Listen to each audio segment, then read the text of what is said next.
Jai Shri Ram. Regarding Gautam Buddha, we have to understand a few things. Buddha said that there is no Jivatma, there is no Paramatma, but reincarnation is there. So, a legitimate question will be, what will be reborn? Something has to remain to be able to be reborn. So, this is a serious fallacy in the Buddhist philosophy.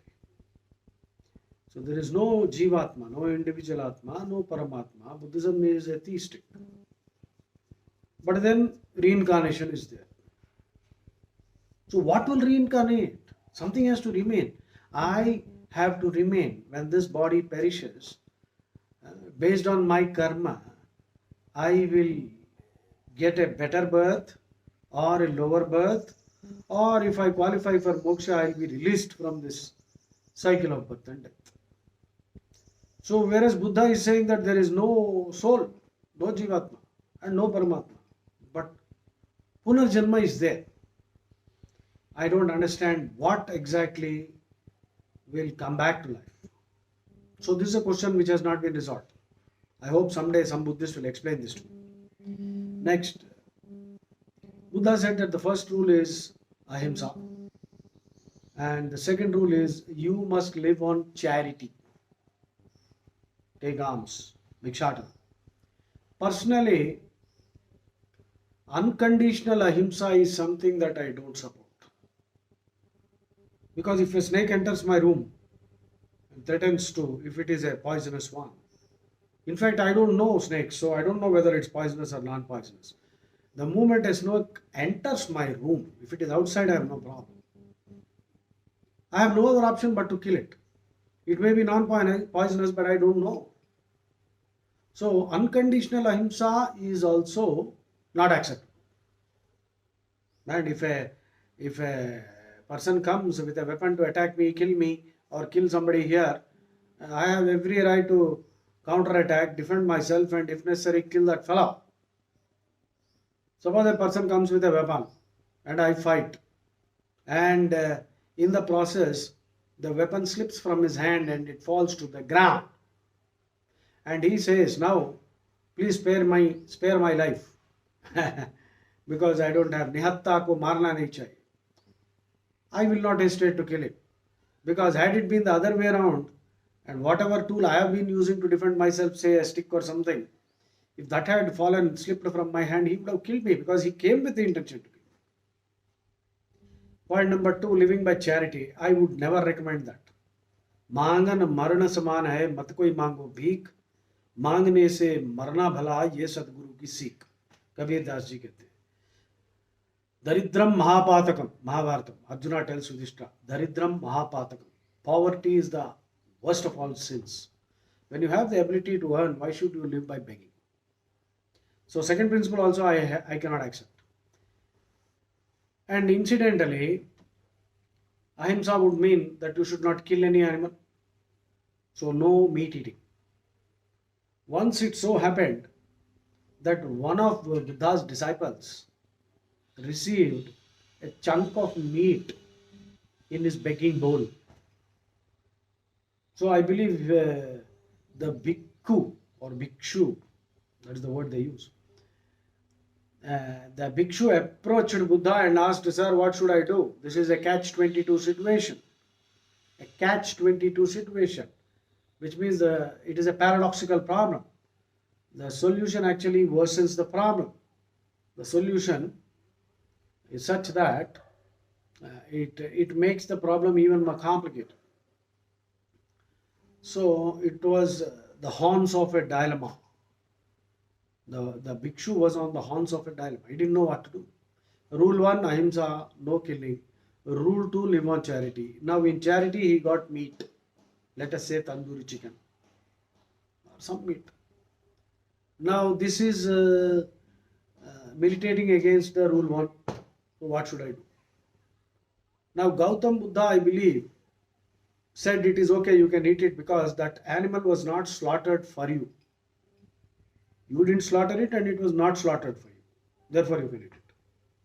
Now Buddhists worldwide are eating beef also. They are killing animals and they are eating. It was not slaughtered for them. So this is a convenient twisting of the rule. Now Gautam Buddha could very well have said, rule 1 has primacy and therefore no eating. Forget it. He could have simply resolved it like that. But he didn't do that. And Buddhists worldwide are eating meat now. Now, that is the second question. A lot of questions will arise in your mind also. Please find out. Let us see. And third one, we were told that till the age of 29, Buddha did not go out of his house because his father, when Buddha was born, it was predicted by the astrologers that he will either become a great emperor or a mendicant, a wandering holy man, living on charity. So his father, Suddhodana, no father would want his son to become a mendicant, especially a king. So to pamper him and keep him immersed in pleasures till the age of 29, Gautam Buddha was kept inside the palace and he was given all the pleasures of life. That I leave to your imagination. And he befriended his charioteer, and at the age of 29 we were told that he slipped out of the palace and went for a tour of the city.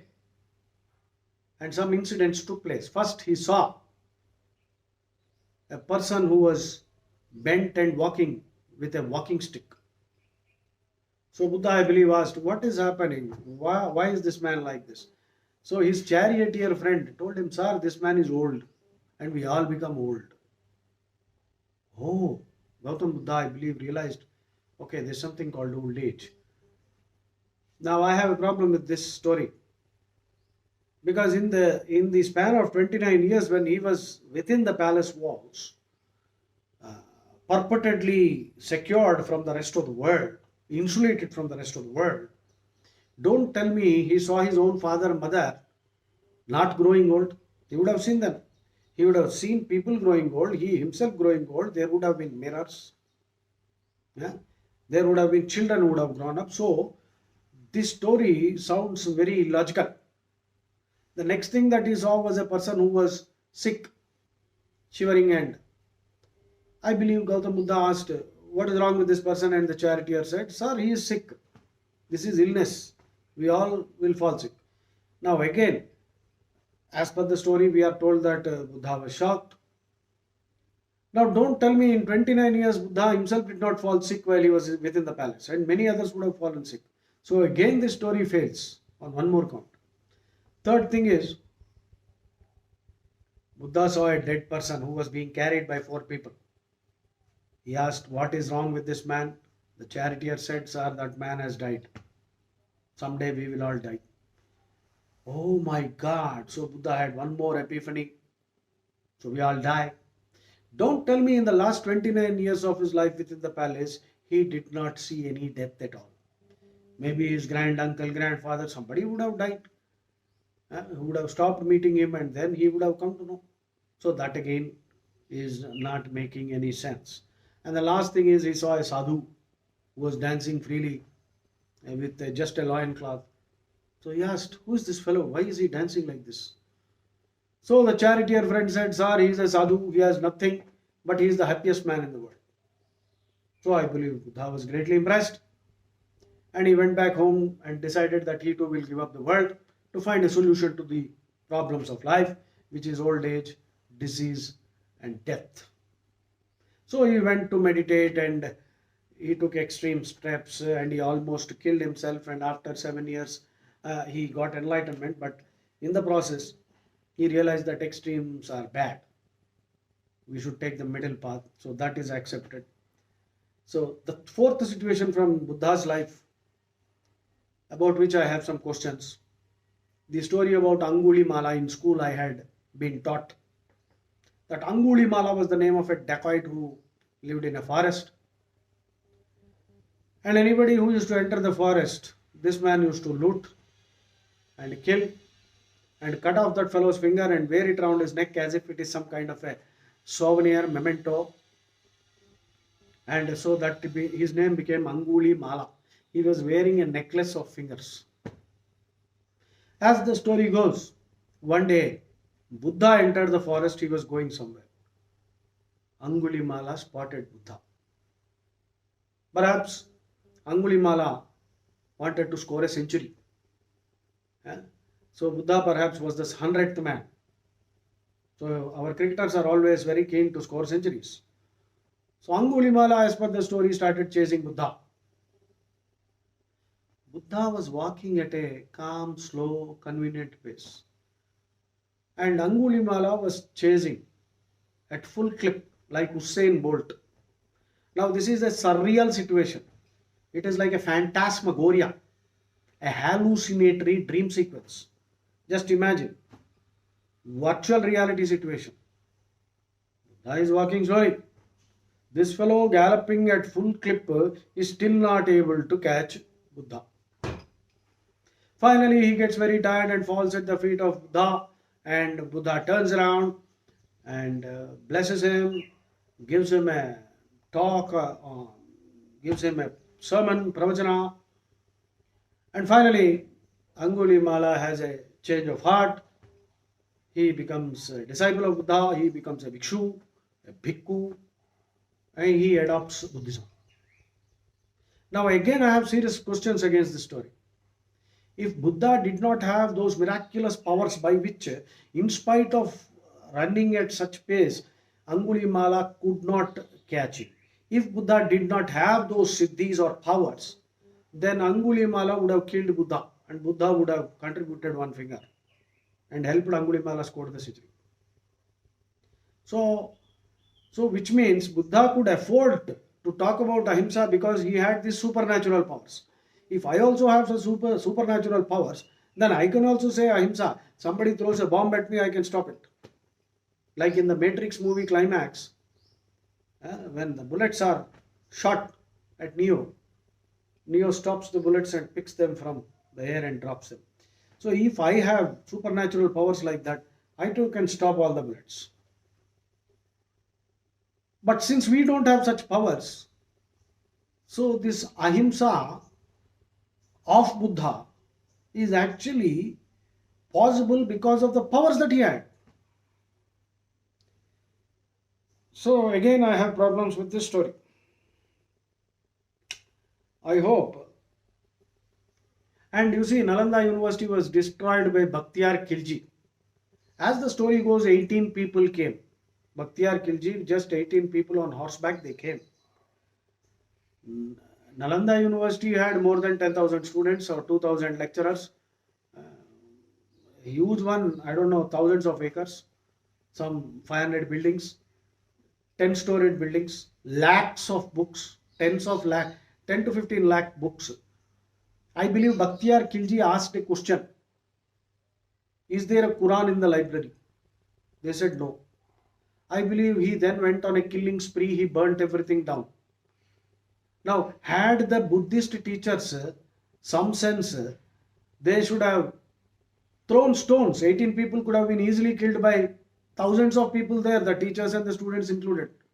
They all got slaughtered. The university got destroyed by 18 people. It was razed, burnt down. So again here ahimsa failed miserably. If Buddhism perished in India, it is because of the Muslim invaders. Many dangerous distortionists, Hindu phobic historians have created the narrative that Hindus have driven Buddhists out. That is not true.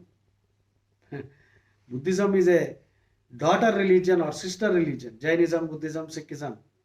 And Hinduism is super tolerant. We have no objection.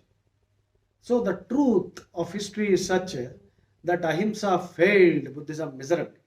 Today in Myanmar, Burma, Viratu is a name that Muslims dread to hear. Because Viratu, as a Buddhist monk, realized that ahimsa is not working. So he taught all the Burmese that it is high time they hit back. And they started hitting back. So ahimsa was given up.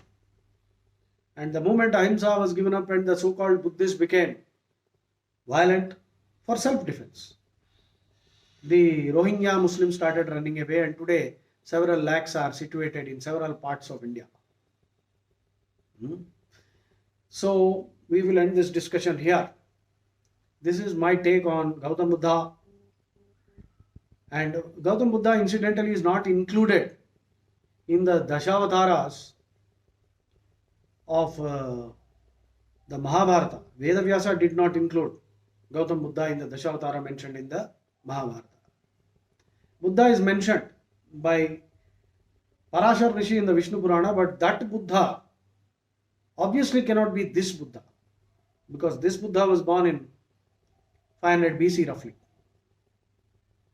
So the Buddha mentioned in the Hindu Puranas and Itihasas is a completely different character. I hope somebody pays attention to what I am saying without getting angry. These are simple, direct questions for which answers are expected. Jai Shri Ram.